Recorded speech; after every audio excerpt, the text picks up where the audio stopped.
tecnología a veces no es mejor para mí. Bueno, entonces vamos a empezar esa enseñanza de hoy recordando la vida de un hombre muy especial de la Biblia, a manera de ilustración de lo que vamos a ver hoy.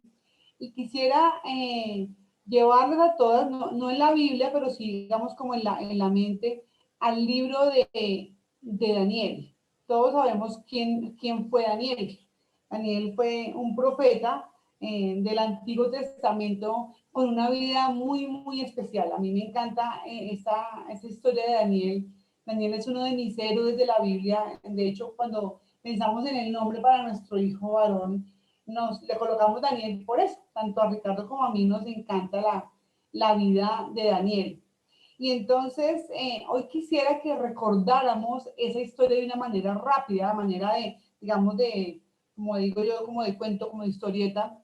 Y vamos a ver quién fue Daniel, cuál era su condición. Entonces, recordemos que Daniel era un israelita, era un hombre del pueblo de Dios. Y este pueblo de Dios, a causa de su desobediencia, fue llevado cautivo a Babilonia. Babilonia en ese entonces pues era una de las potencias mundiales y estaba gobernada por Nabucodonosor, un rey muy, muy poderoso, y Dios permitió a causa de la desobediencia que ellos fueran llevados cautivos a Babilonia. Y pues Daniel era un príncipe de los de Israel, y ese rey específicamente pidió que a los príncipes de Israel los colocaran como aparte para educarlos diferente, cuidarlos diferente para que en algún momento pues sirvieran al rey.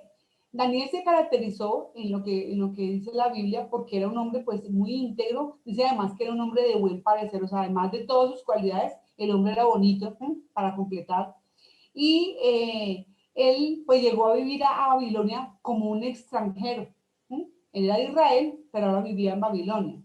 Y él tenía unos amigos que se llamaban Sadrach, Mesach y Abednego. También eran príncipes y ellos, junto con Daniel, se propusieron guardar el nombre de Dios en medio de Babilonia, en medio de esa locura. Babilonia tiene fama de ser una ciudad que pues era un contexto histórico tremendo, no solamente de idolatría, de sacrificio a los ídolos, de hechicerías, eh, sino que pues sabemos que esos contextos llevan a una cantidad de cosas que pues que no.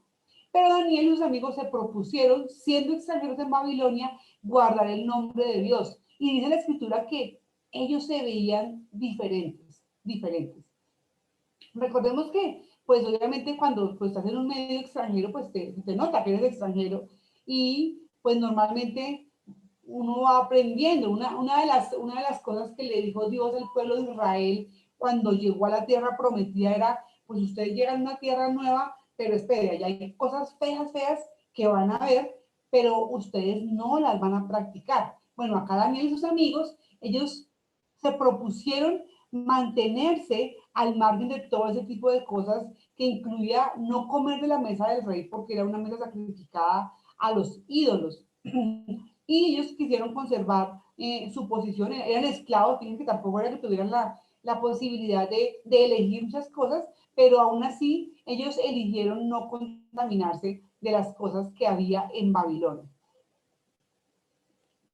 Entonces, definitivamente ellos se veían diferentes. Y leemos en el libro de Daniel que primero Sadrach, Mesach y Abednego, los tres amigos de Daniel, ellos fueron acusados por otros que los veían diferentes y que les dio como rabia verlos así como tan íntegros y como tan buena gente, digo yo, y les dijeron que les demos, espera, algo que hagan mal, esperen a que se equivoquen para que nosotros les podamos caer. Bueno, definitivamente lo único que encontraron era que ellos tres no se postraban ante la estatua del rey. Y a causa de eso, como ya todos sabemos, pues fueron lanzados al horno de fuego y posteriormente, bueno, fueron sacados por el Señor. En fin, esa historia la conocemos. Solo quiero resaltar el hecho de que a causa de su buen testimonio generaron envidia y molestia en los del pueblo de Babilonia hasta que les encontraron el punto de quiebre y los lanzaron, pero el Señor los rescató. Y más adelante en la historia cuenta que Daniel fue colocado, después de interpretar el sueño de Nabucodonosor, fue colocado en eminencia, o sea, él llegó a ser gobernador de toda la provincia, tenía mucho poder junto con otros pocos, Y entonces esos funcionarios del rey que le acompañaban en el gobierno a Daniel empezaron como a llenarse de pulgas, de que pues el rey prefería a Daniel y que era un hombre tan buen ángel, tan sabio, porque dice que era un hombre muy, muy sabio, ecuánime. Y entonces, como no encontraron nada de que acusarle, fueron y le dijeron al rey, vea, haga una ley que prohíba que nadie se arrodille ante ningún otro Dios que no seas tú, oh rey.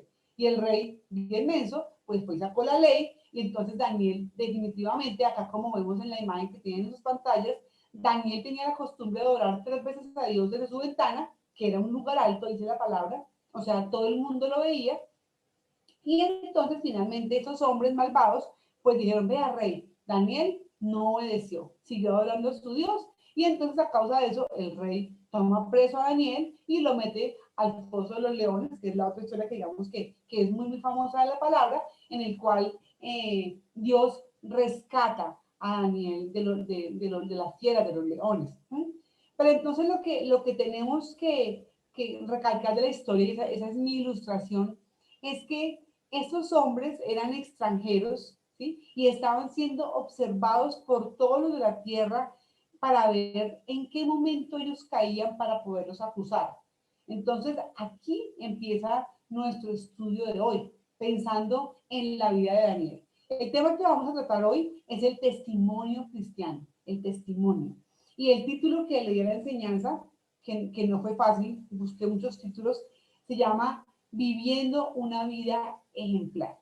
El texto que vamos a continuar leyendo, pues como Angelita nos explicó hasta el versículo 10 del capítulo 2, hoy vamos a estudiar el versículo 11 y 12.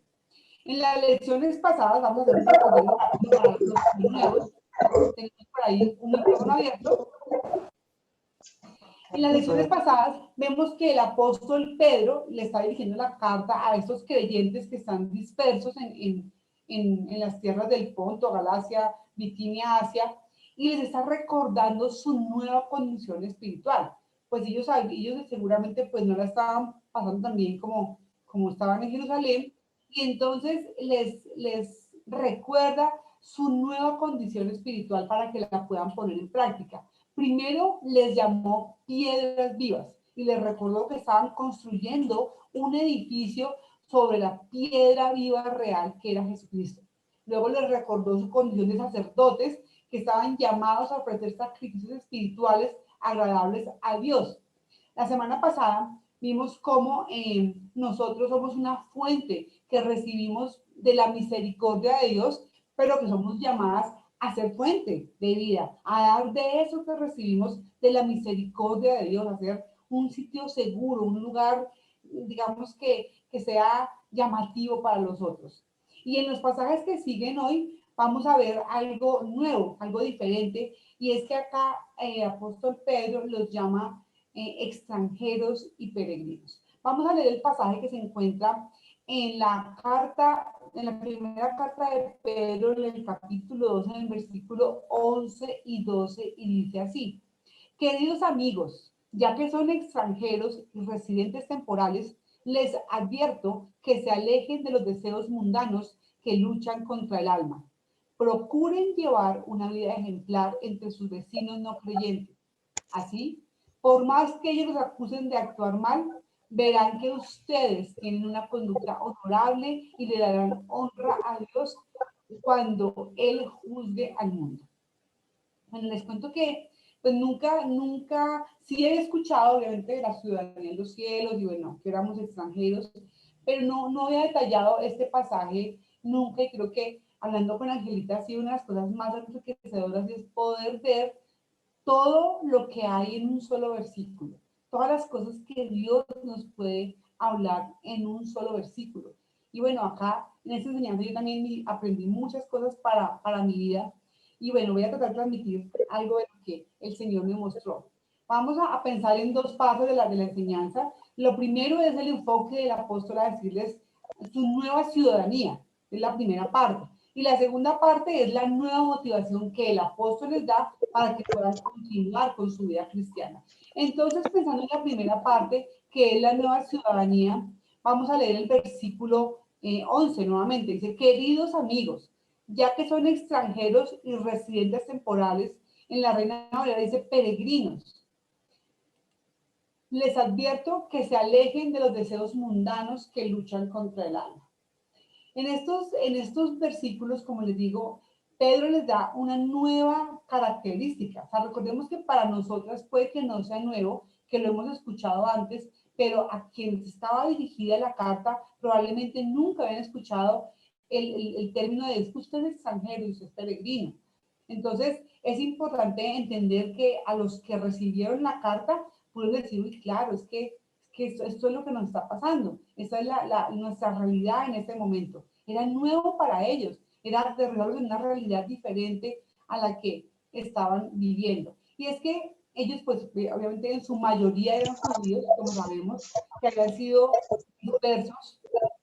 Entonces, la primera característica de digamos, de este ser extranjeros, pues era la realidad terrenal, o sea, en verdad, verdad, físicamente, ellos eran extranjeros, vivían en Jerusalén y a causa de la persecución que había hecho Nerón, que quemaba a los cristianos, pues se dispersaron hacia lo que vimos, Asia, Ponto, Galacia, ¿sí? Y ellos, pues literalmente, estaban viviendo en una tierra que no era la que habían nacido, entonces eran extranjeros. ¿Sí?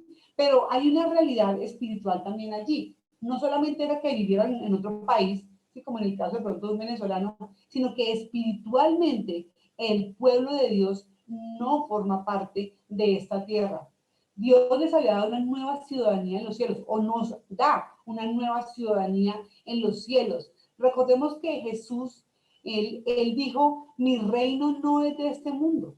Entonces ya empezaban como a atar los cabos y decir, Jesús dijo que mi reino era de este mundo, o sea que si yo soy del reino de Dios, tampoco soy de este mundo, o sea, vengo a ser un extranjero.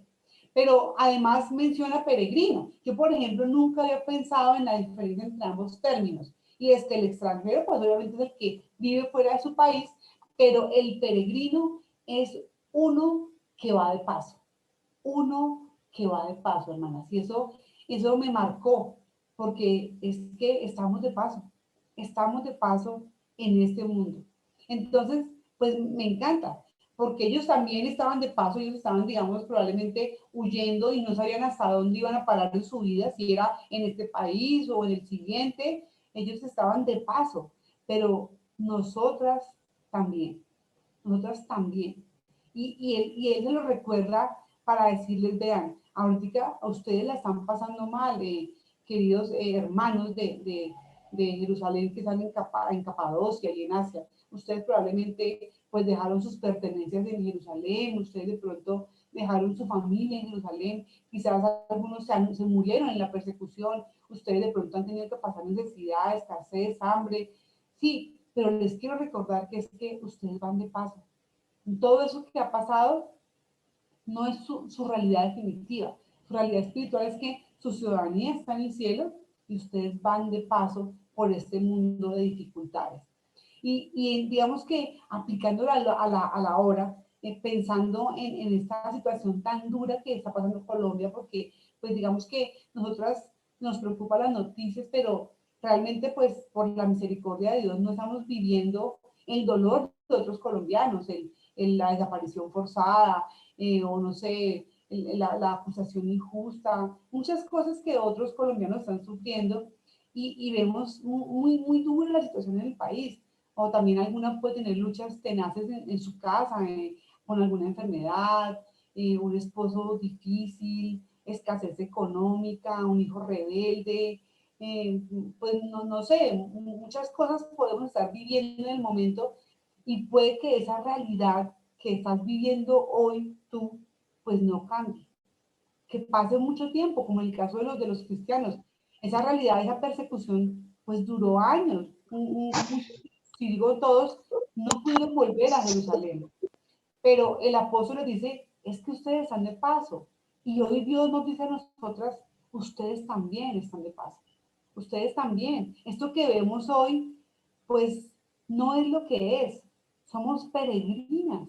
Esa realidad de esa temporalidad, digamos, de la situación de hoy, nos puede llevar a tener muchísima paz y también una conciencia para dejar de afanarnos tanto por las cosas de este mundo. sea, como siempre les digo, no quiere decir que entonces, no, como soy peregrina, pues no paguemos la luz ni el agua, es igual que pasa, no hagamos mercado, que no, eso no, porque la vida cristiana es una vida de equilibrio, una vida de sabiduría. Solo que, pues tenemos que mirar hasta qué punto realmente esa situación externa nos puede llegar a afectar nuestra realidad espiritual. Durante la pandemia, una iglesia por allá en la costa, escuché las noticias de un pastor, que le dijo a la iglesia que no, que ya el mundo se iba a acabar, que con la pandemia se acababa, que vendieran todo, que esto ya apague y vámonos, y la gente creyó, la gente fue y vendió todo, y pues por supuesto el mundo no se acabó, y por supuesto pues todos quedaron en la ruina, y fíjense que es el otro extremo, o sea, no se trata de eso, se trata de que nosotros podamos, digamos, ampararnos en la realidad de que esto que vemos lo estamos viendo con los ojos terrenales, pero Dios lo está viendo de una manera espiritual. Esa es como la invitación que les hacía Pedro a ellos, para que pudieran en medio de la dificultad tener un equilibrio entre lo espiritual y lo terrenal para poder disfrutar de las promesas de Dios. Cuando nosotros logramos entender la condición de peregrinas, la condición de esto es temporal, probablemente no mejore, ¿sí? Porque es que esa es la otra. Yo escucho, sí, por ejemplo, en el caso de Colombia, la situación del país, pues anhelamos que mejore, que de pronto algunas cosas puntuales no se den, algunas reformas que no nos convienen no se den. Eso está bien. Pero uno decir, no, es que esto va a mejorar, el mundo va a mejorar. No, porque es que la palabra dice que esto no va a mejorar. La palabra dice que esto va a empeorar. Entonces nosotros somos llamados ¿a qué? A tener esperanza, una esperanza viva, una esperanza que me da el Señor Jesús en su palabra y porque Él es un Dios real. Entonces, con base en eso que les dice el apóstol Pedro, ustedes son extranjeros, peregrinos, esto es temporal, luego les hace una invitación, pero realmente analizándolo es un mandato, dice que se abstengan de los deseos que batallan contra el alma. Y primero les da la razón, ustedes son extranjeros y peregrinos, absténganse de luchar con los deseos que batallan contra el alma. Entonces, porque somos extranjeros y peregrinos, lo podemos hacer. El apóstol les advierte, aléjense de esos deseos que están batallando dentro de ustedes. Recordemos nuestra realidad espiritual. Nuestra realidad espiritual es que nosotros somos tripartitos. Tenemos un cuerpo, un alma y un espíritu, ¿sí? Y a diferencia de mí, que soy creyente, versus una persona que sea un no creyente, un gentil, como le llama Pedro, a diferencia de los gentiles, mi espíritu ha sido vivificado por el Espíritu de Dios. Yo sin Cristo, espiritualmente estoy muerta. Y ese espíritu muerto, obviamente, está todo el tiempo recibiendo, absorbiendo todo lo que viene del mundo, los deseos de la carne, que son los que nombran más adelante en Gálatas, que habla de envidia, borrachera, fiesta, toda esa cantidad de pecados. Y eso que yo recibo en mi espíritu muerto, influencia mi alma, y mi alma es la que ejecuta las acciones. Mi alma es la que me lleva a decidir si yo peco o no, es la acción. Pero cuando yo, creyente, que estuve muerta en el Espíritu, soy vivificada por el Espíritu de Dios porque nací de nuevo, porque entendí mi condición de pecadora y recibí el perdón por medio de Jesús y yo ahora soy una hija de Dios, mi espíritu vivificado, digamos que es el filtro para que esa información que se recibe del mundo, porque es la misma, estamos en un mundo caído, en un mundo de pecado, lleno donde es más fácil pecar que hacer lo correcto, esa información, esa influencia que yo recibo del exterior hacia mi alma, ¿sí? Se filtre y mi alma pueda decidir mejor. Mi alma pueda decidir no hacer, no ejecutar ese deseo que yo puedo tener de pegarle un berrido a alguien o decir una grosería o decir una mentira, qué sé yo, ¿cierto? Entonces, eso es lo que menciona acá Pedro, ¿sí? Que nos alejemos de los deseos carnales, ¿cierto? En la medida en que decidamos no tener esa influencia para que yo pueda tomar una buena decisión. Entonces, es algo normal, digamos, que nuestra naturaleza caída de pecadores, porque somos, claro, nacidos de nuevo, ¿sí? Vivificados por el Espíritu de Dios, pero esta carnecita no cambia. O sea, yo siempre voy a querer seguir pecando, porque mi naturaleza caída todo el tiempo me llama a satisfacer los deseos de la carne. Entonces, esas, digamos, deseos de la carne se manifiestan más o menos, como ya hemos visto, de acuerdo a mi comunión, a mi llenura del Espíritu. Y es lo que más o menos le recuerda aquí Pedro. Pilas, pilas con lo que está usted deseando y pilas con lo que está haciendo. ¿Por qué razón? Pues porque ya vamos a ver más adelante que había muchos ojos encima de ellos, como en el caso de Daniel. Entonces, perdón, no, listo.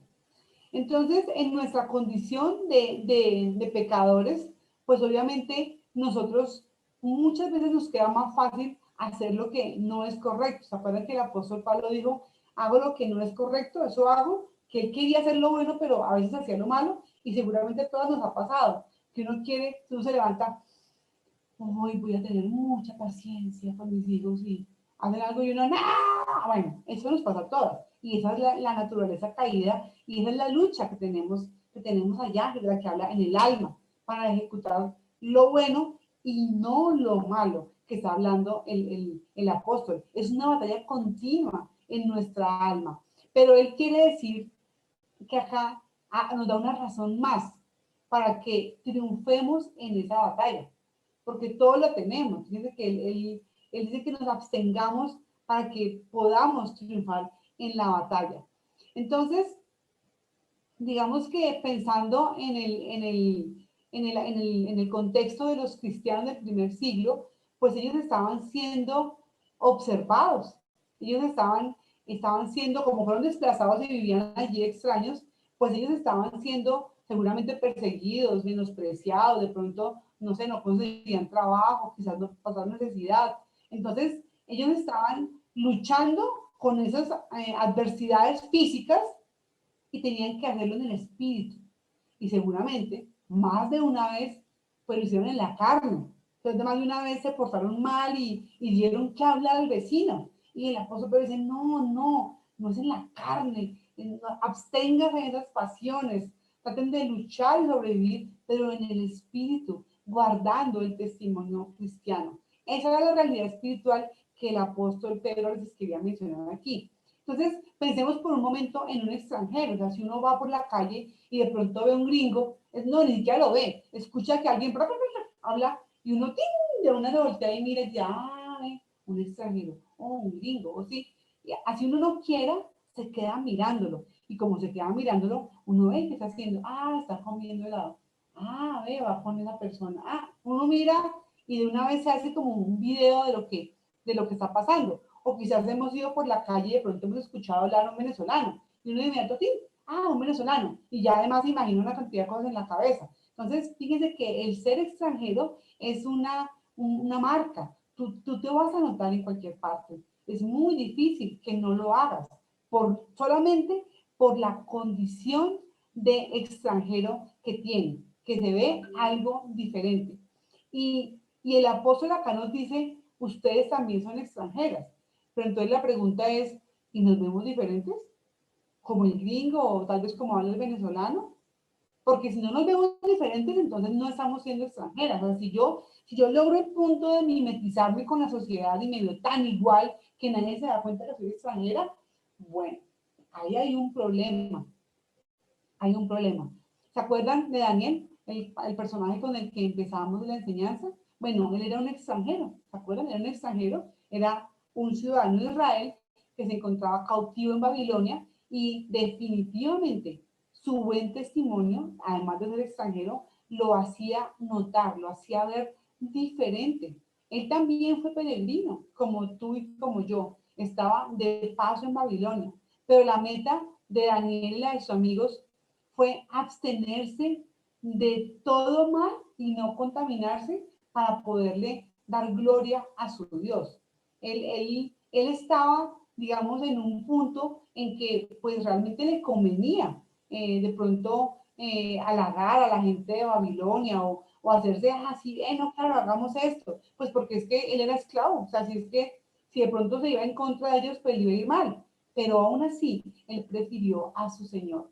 ¿Se acuerdan de Ruth la Moabita, por ejemplo? Cuando ella llegó, dice la escritura que cuando Ruth llegó con su suegra a Jerusalén, regresó a Israel, ella, todo el mundo la vio y todo el mundo se dio cuenta que era extranjera, pero todo el mundo vio sus buenas obras, porque ella estaba cuidando a Noemí, su suegra. ¿Sí se acuerdan de ese? También es un ejemplo de una extranjera que se notó, pero que se notó por sus buenas obras. Entonces, fíjense que no siempre uno quisiera que de pronto la gente te felicitara por sus buenas obras. No, tan queridísima Rosita, no, queridísima Angelita, pero no siempre pasa eso, como el caso de Daniel y sus amigos. Sus buenas obras generaron discordia, generaron envidia, generaron presión en la gente de Babilonia. ¿Y que hicieron? Fin, caerles, mirar cómo los podían hacer tropezar, mirar cómo se deshacían de ellos, porque el testimonio de ellos les encandelillaba, les estorbaba. Y entonces buscaron cómo acusarlos delante del rey. Nosotras también debemos vernos diferentes. Definitivamente tenemos que vernos diferentes. En nuestras vidas, pues nosotros acá no hay ninguna gringa, acá no hay ninguna de otro país, pero vivimos siendo extranjeras, extranjeras en Colombia, pero además de extranjeras somos peregrinas. Aunque estemos viviendo en Colombia, nuestra ciudadanía, que está en los cielos, por supuesto, debe ser evidente ante los demás. Debemos vernos diferentes, debemos estar como, pues sí, en contra de la corriente de este mundo que mueve a hacer muchas cosas que no son la voluntad de Dios. De Dios. Entonces, yo te invito y me invité a mí misma a pensarlo en cómo me veo yo en medio de la ciudad, cómo me veo yo en medio del pueblo, en medio de mi barrio, en medio de mi cuadra, en mi comunidad, si en verdad yo me veo como extranjera, si yo en verdad me veo como diferente. Porque si yo no me veo como extranjera, probablemente puedo estar llena de algunos temores o quizás de pronto no he estudiado lo suficiente la palabra para entender mi nueva identidad y quién soy en Cristo. O quizás de pronto no estoy orando lo suficiente para tener el poder del Espíritu Santo, porque es que ser diferente en medio o ser luz en medio de un mundo de pecado, eso es para valientes. Eso no es fácil. De verdad que yo les digo, cuando uno está en ambientes pesados y uno quiere decir algo correcto y que todo el mundo te mira así, uno siente siendo grande. Yo me imagino a las jóvenes, acá Camila, Diana, Laurita, Isa, pues imagínense, la presión del grupo le afecta a uno siendo hecho y derecho, ahora más a un joven. Eso es duro. Y una de las razones por las cuales yo no me veo de pronto extranjera en medio de un mundo perdido es por falta de oración. Porque la oración me da poder, porque la oración me llena de valor para yo decir, no, mira, no estoy de acuerdo con eso que estás diciendo. O sabes qué, no, no voy. O sabes qué, no, habla, cambiemos de tema. O sabes qué, oye, no, está mal lo que, no quiero hacer lo que haces tú. Eso se requiere ser valiente. Y ese poder nos lo da el Espíritu Santo de Dios, nos lo da Dios por medio de su Espíritu Santo. Entonces, ¿qué razones hacen que yo no me vea como extranjera? Que pensémoslo, analicémoslo. Esa va a ser, a mí me encanta dejar tareas. Esa va a ser la tarea de la semana. Si me veo como extranjera o no me veo como extranjera. ¿Será que esa batalla entre los deseos de la carne que se lleva a cabo en mi alma, la estoy perdiendo? ¿Será que la está ganando el mundo y que mi alma está tan influenciada por el mundo que yo ejecuto lo que veo, ejecuto lo que escucho? Entonces es una pregunta interesante. Yo sé que la enseñanza no puede convertirse en no, en darnos para no, es Señor, o ayúdame Dios a hacer aún más diferente, ayúdame a verme, a entender que esto que está pasando no es lo definitivo, sino que hay cosas diferentes para más adelante. Entonces, pensando en eso, en que la invitación del apóstol Pedro acá es abstenernos, entonces también hay que pensar en qué es abstenernos, porque es una orden, ¿sí? Pero es abstenernos. Entonces, uno puede verse sometido a alguna presión o alguna posibilidad del pecado de una manera así, pasó, sí. Pero también yo me lo puedo estar buscando. También yo puedo estar llenando mi vida de cosas que no son. Yo siempre me río de las novelas, llenándolo de novelas, de reggaetón. Obviamente yo sé que pues acá no. Pero si yo estoy llenando, en verdad, mi alma con esa información, pues yo no estoy absteniéndome de las pasiones que habla el apóstol Pedro acá. Yo no, mi voluntad no está ayudando a que yo me abstenga de eso que él habla acá. Entonces acá el mandato es absténganse, busque lo que sí es, deje de andar pensando en lo que no es. Entonces acá, pues uno diría, bueno, a los cristianos del primer siglo, él les está diciendo eso porque seguramente ha escuchado que quizás estaban portando mal o quizás el testimonio de ellos dentro de las ciudades en las que estaban no estaban siendo pues el mejor testimonio. De pronto, él le escribió eso a ellos por esa razón. Pero recordemos que la palabra tiene aplicación en el hoy. No importa si fue escrita hace un siglo, dos, tres, no importa. Ni siquiera importa a quién iba dirigida. Así debemos estudiar el contexto, por supuesto. Pero la palabra de Dios es para mí. ¿Qué me dice Dios a mí? ¿Cómo puedo yo estar recibiendo esa exhortación de abstenerme de todos los deseos carnales que batallan en el alma? ¿Cómo puedo yo en verdad hacerlo? Y una de las formas es entendiendo mi condición de peregrina y extranjera. Eso es el enfoque que le da, el valor que le da Pedro aquí a ese pasaje. Nosotras, al igual que Daniel, somos llamadas a mantener el testimonio de Dios para gloria de Dios, por supuesto. Y no sabemos, digamos, qué nos va a pasar, si nos van a dejar de hablar, si nos van a mirar feos, si no sabemos qué va a pasar en la situación de ahora, si es que mi esposo va a cambiar, si es que mi hijo va a cambiar, si es que voy a tener más dinero, no sabemos, esa situación probablemente no cambie, pero aún así yo debo luchar contra los deseos que me hacen pecar, que me hacen renegar, que me hacen comportarme como los de este mundo. Entonces, ¿se acuerdan de Daniel? Bueno, entonces, ay, ay,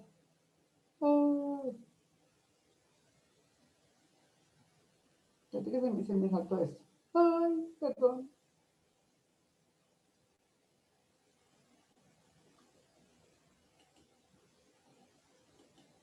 No, sí.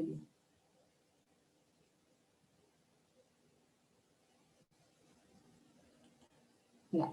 Entonces, pensando en la batalla desde el primer siglo, que seguramente pues era lo básico, la comida, que eran rechazados, que de pronto anhelaban lo que tuvieron en Jerusalén, y ya esa era, digamos, su batalla y su dificultad de momento. Pensemos en mis batallas. ¿Cuáles son mis batallas que tengo ahí en el alma que me llevan de pronto a comportarme como el mundo? Quizás de pronto mi batalla es la envidia. De pronto yo me molesto terriblemente cuando veo que otra u otro tiene eso que yo quiero. O de pronto mi batalla son los celos. De pronto me muero de celos si mi esposo de pronto dice, no, es que Pepita de tal, tan inteligente que es, así un comentario inocente y digamos de buena forma, y yo ya tengo el video en la cabeza porque los celos me matan. O quizás de pronto me queda más fácil decir mentiras que afrontar mi pecado, decir la verdad con respecto a algo. O de pronto mi batalla es con el enojo. Salgo volando de la piedra cuando alguien hace algo que no me gusta. De pronto mi batalla es el enojo. O de pronto mi batalla son los chismes. Me encanta saber que me van a contar una cosa que nadie sabe, que no me importa si es verdad o no, pero yo tengo que escuchar y enterarme de primeras, además ir a contar de primeras. De pronto mi batalla es el chisme. De pronto mi batalla es el aspecto físico, porque lucho y dedico más tiempo a mi físico y a mi mente y a mi intelecto que al mismo Dios. Quizás de pronto clasifico a las personas por el físico. Estoy pensando en que si es así o si es así, tengo un estereotipo en mi mente y si no encaja en mi estereotipo, de pronto ya no me sirve esa persona. Entonces, todas tenemos batallas diferentes, momentos difíciles, esposos difíciles, no sé, cada una tiene una batalla, porque estamos en un mundo caído, un mundo de pecado, que nos lleva a mimetizarnos con ellos, nos quieren iguales a ellos. Entonces, independientemente de la batalla, acá no se trata de ser perfectas, de vivir así caminando para que nos vean bonitas y que no somos pecadoras. No, acá se trata, como dijo Ángela muchas veces, que el fruto del cristiano nace, sale de una manera espontánea. Yo tengo por qué estarme esforzando por portarme bien. Yo puedo proponerle en mi corazón, orar y decirle, Señor, ayúdame con el chisme, ayúdame a vencer el chisme. Yo sí puedo hacer esa oración, pero yo no puedo estar luchando por verme lo chismosa cuando en el fondo de mi corazón yo lo estoy deseando. Al cristiano con una buena comunión con Dios le fluyen las cosas buenas, con una buena comunión con Dios. Es como si le cuelgo a un chamizo de manzana, seguramente pues se va a ver ridículo. Igual nosotros si nos forzamos a hacer las cosas que nos salen del Espíritu, nos vemos ridículas. Se llama religión. Y el mundo está lleno de religiosos, lleno de religiosos. Entonces, esas preguntas de hoy, pues nos pueden sonar como muy otra vez lo mismo, pero acá tenemos una nueva razón para que esa batalla que estamos librando todas día tras día, pues sea una victoria para nosotras y no para el mundo. La segunda parte del versículo tiene que ver con la motivación, la nueva motivación. Dice así el versículo 12, dice, procuren llevar una vida ejemplar entre sus vecinos no creyentes. Así, por más que ellos los acusen de actuar mal, verán que ustedes tienen una conducta honorable y le darán honra a Dios cuando Él juzgue el mundo. Entonces acá, pues vamos viendo un tema que pareció a lo que le pasó a Daniel. Entonces el objetivo, digamos, del pasaje no es permitir que los deseos nos gobiernen únicamente, digamos, no podría decir, entonces tenemos que obedecer para que todos nos vean bien. No, esa no es la razón, pero sí nos da esa motivación. Estamos siendo observados. O sea, nuestro comportamiento cuenta. Realmente a mí me llamó mucho la atención que uno a veces dice muchas cosas. Yo puedo sentarme y predicar la Biblia días enteros, pero es que finalmente lo que cuentan son mis obras, lo que se ve. A veces los actos hacen más ruido que las palabras. Y es acá lo que Pedro está diciendo. En el mundo vemos muchos hombres y mujeres que se portan mejor que los cristianos. Vean, yo en mi familia tengo tíos y primos que son mejores esposos que muchos de los cristianos que yo conozco. ¿Pero qué?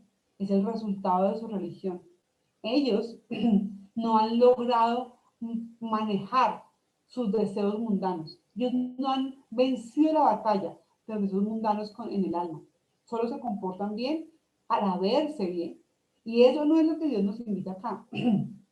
Dice que el verdadero extranjero y peregrino que está nombrando Pedro acá es aquel que como resultado de haber superado las luchas, ¿sí? Puede llevar una vida ejemplar delante de los no creyentes, ¿sí? No solo para sacar pecho y decir, es que yo me porto mejor que ellos. No, no, no. Él nos dice que es, primero batallamos, ganamos la batalla y se ve mi buena vida. Yo tengo que estar diciendo a nadie que yo hago, que yo no hago, no. Si yo tengo claro mi orden y yo no estoy pensando en este mundo porque eso es todo lo que tengo, sino que yo soy peregrina, extranjera, lucho contra las batallas de la carne, por supuesto, pero las puedo vencer, eso se ve, eso lo ven. Y dice acá el apóstol, él nos augura, nos predice, nos dice que van a hablar mal de nosotras, nos van a acusar. ¿Sí? Recordemos que Jesús también a los fariseos los llamó hijos de vuestro padre, el diablo. ¿Sí? Algo de lo que también participan los gentiles, también son hijos del diablo y hacen la voluntad de su padre, el diablo. Y pues obviamente, ¿cuál es la voluntad del diablo? Acusar a los creyentes, estorbar a los creyentes, acercar a los creyentes. Ese es el trabajo de Satanás. Y los impíos son hijos del diablo y están buscando de qué acusarnos, así como le pasó a Daniel. No hacía nada malo, pero espere, busquémosle el quiebre. Bueno, eso pasa en la vida del creyente. En Mateo 16 se nos invita a que nuestras buenas acciones brillen a la vista de todos para que alaben a su Padre. Brillen, brillen. Acá no toca mostrarlas. ¿Ustedes se han dado cuenta cuando algo brilla? Usted va caminando por ahí y sencillamente el reflejo llama su atención. Y, ¿qué es esto? Bueno, esa es la invitación, a que tus acciones y las mías brillen. No tengo que decirle a nadie. El mundo va a estar viendo ese destello que sale de allí. En Filipenses nos invitan a no quejarnos y a no discutir para que nadie pueda criticarnos. ¿Sí? A ustedes les ha pasado que le dicen, ay, ¿y no que es cristiana?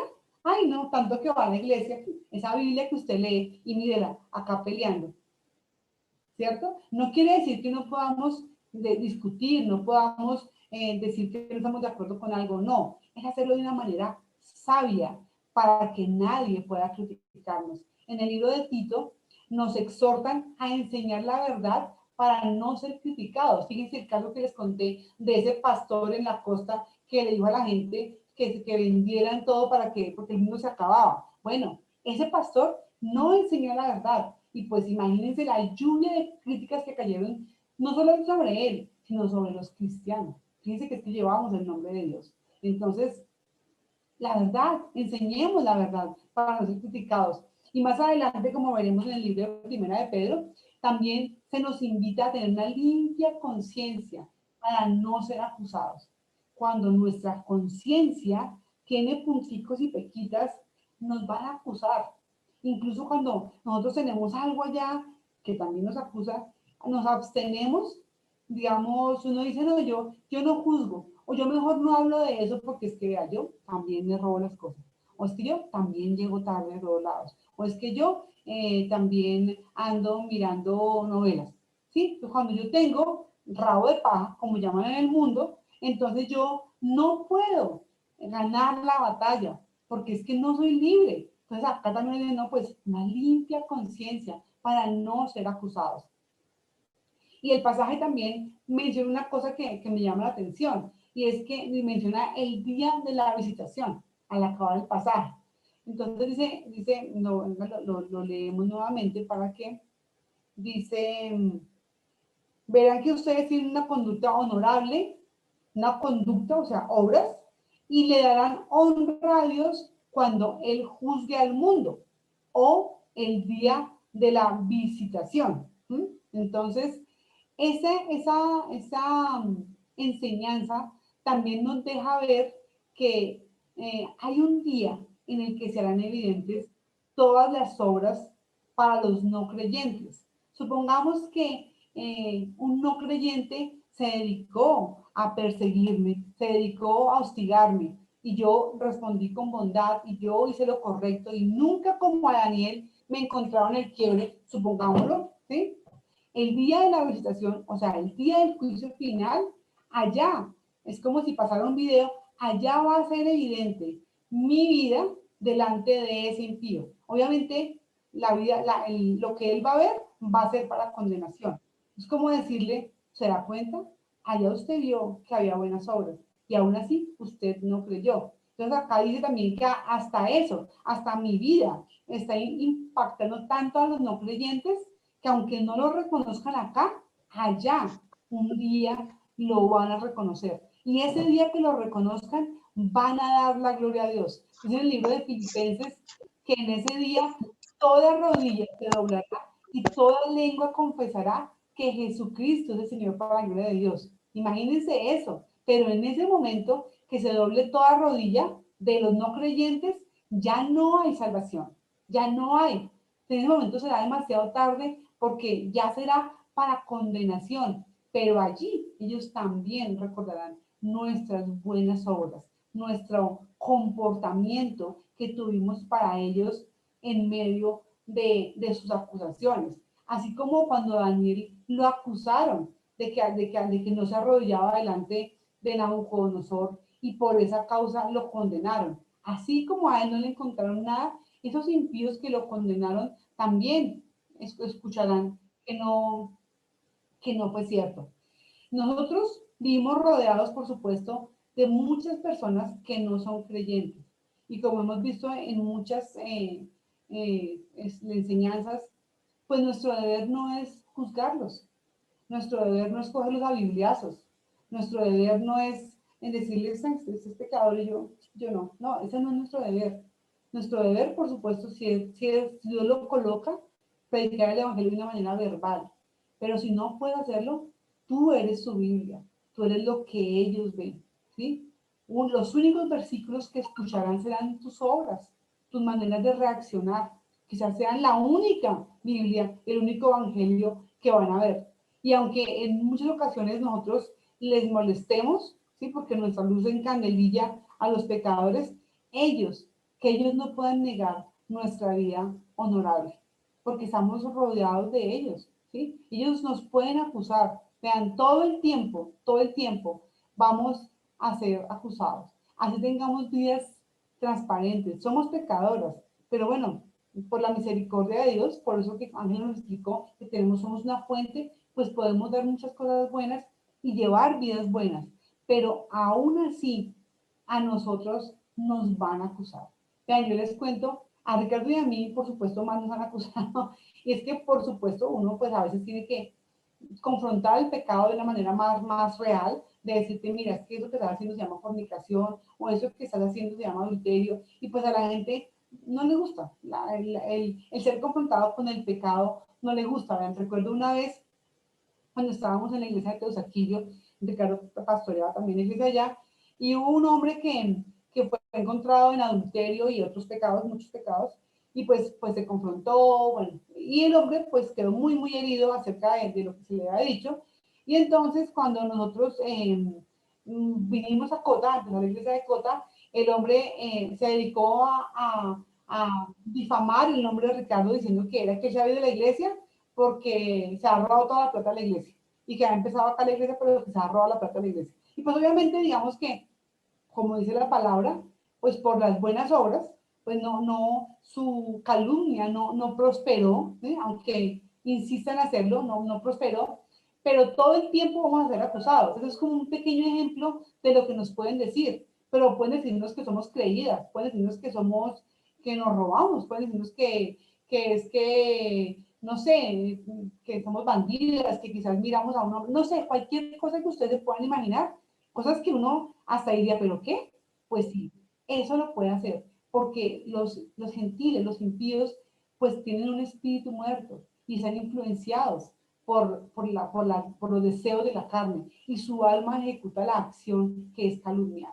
Entonces acá Pedro les está diciendo a ellos, pues no den esa papaya, no den esa oportunidad para que si de pronto dicen cosas malas, no encuentren de qué asirse, de qué agarrarse. ¿Sí? Entonces, la pregunta acá sería, bueno, ¿y si hoy un no creyente te acusa a ti de algo, él podría ver tus buenas obras? Porque es que eso es lo que la palabra dice, que aunque te acusen, al ver tus buenas obras, ¿está viendo tus buenas obras? Aunque te acuse, ¿sí? O sea, a causa de esas buenas obras, él podría decir, oiga, no, mejor dejo de decir eso de Rosita, o mejor dejo de decir eso de Durley. ¿Podría hacerlo? O al contrario, esas obras tuyas le alimentan a él la acusación. Eso es el cuestionamiento del pasaje. No podemos con nuestras vidas propiciar acusaciones de otros. Ahora, tampoco podemos evitarlas. Sí o sí van a pasar, sí o sí nos van a acusar. Es un asunto que ya dice en la palabra. Por eso el verdadero evangelio no es casa, carro y beca, no venga el Señor y se le compuso la vida, y eso acá hijos del rey, y entonces decláralo. No. Aquí es ven al Señor. ¿Para qué? Para que tengas vida y vida en abundancia espiritual y gozo y paz y disfrutes de las promesas que tiene el Señor para ti y tengamos una ciudadanía nueva y tengamos una vida nueva y podamos ser luz y sal en medio de la oscuridad de la que estamos participando día tras día. Esa es la nueva ciudadanía. Esa es parte de lo que acá Pedro le dice a los creyentes del primer siglo, sean luz y sal y, esperen, los van a acusar, pero no importa, ganen la batalla de la carne y den buen testimonio a pesar de eso. No para que los vean, sino porque Dios los ve, ¿sí? Y además ellos también lo están viendo y algún día van a dar cuentas de lo que están haciendo. Entonces, mis amadas hermanas, la invitación aquí es a que el Señor nos dé de su gracia, el Señor nos dé su poder para que podamos vencer la batalla de los deseos de la carne, para que nuestras obras, nuestra vida sea evidente esa victoria, ese triunfo de la carne y que podamos, aunque nos acusen, pues primero responder con buenas obras, pero también estar totalmente descansadas en la mano del Señor, porque esto es temporal y esto va a pasar y nuestra ciudadanía no está aquí, sino está en los cielos, amadas hermanas. Entonces, les invito a que oremos. Padre del cielo, yo te alabo en esta mañana por esta carta del apóstol Pedro, por lo que nos quiere decir a nosotras, Señor, en cuanto a lo transitorio de esta humanidad, a lo temporal de este mundo, Señor, y en cuanto a las herramientas que nos das para poder vivir una vida santa, una vida limpia, Señor. Yo te suplico que ese testimonio que vivimos día tras día, Señor, pueda ser sal y luz delante de todos los no creyentes y que si en algún momento somos acusadas, Señor, injustamente, nuestras mismas obras hagan evidente ante ellos que somos inocentes, Padre.